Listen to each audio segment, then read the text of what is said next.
In this video, we'll look at 2D curve patterns. To create a pattern tread feature, we can utilize the curve pattern type. Start by placing a datum point on the entire curve. As a best practice, place the point at the start of the curve. In this example, we'll see what happens when we place it with an offset. Now start the extrude tool and create some embedded datums to ensure the tread feature follows the orientation of the curve.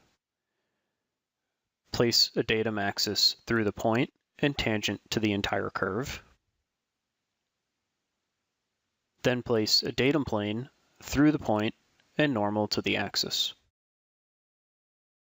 After creating the plane, deselect in the background to avoid using it as a sketching plane.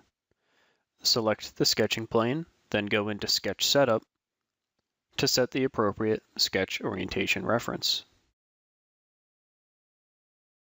Open the Sketch References dialog and remove any unneeded references.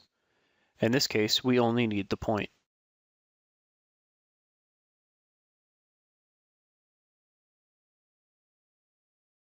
Define the section and ensure dimensions and references only refer to the point or the embedded datums we created.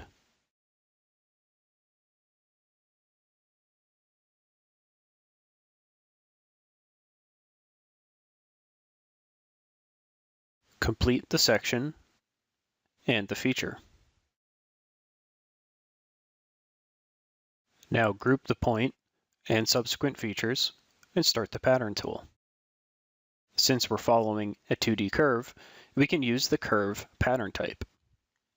Notice the pattern is offset from the curve.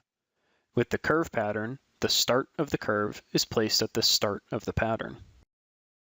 That means the easiest way to fix this is to place the datum point at the start of the curve.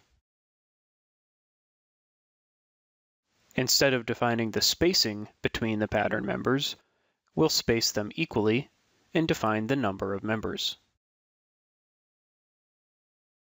This looks great, but in some cases, it is easier to leave the point offset from the beginning of the curve and then adjust the pattern so it starts where the point is located.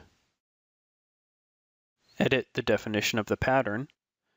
Under References, click Unlink. This breaks the association between the pattern and the original sketch feature.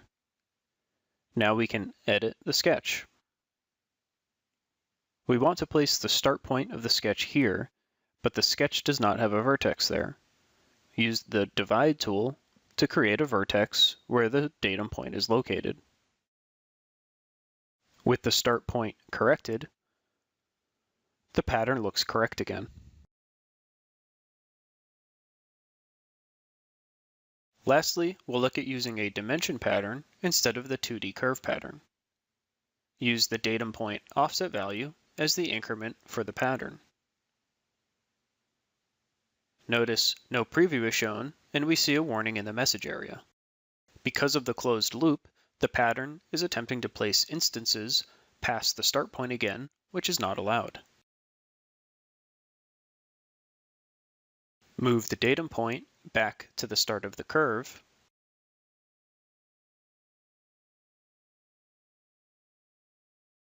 and then change the number of instances in the pattern back to 50.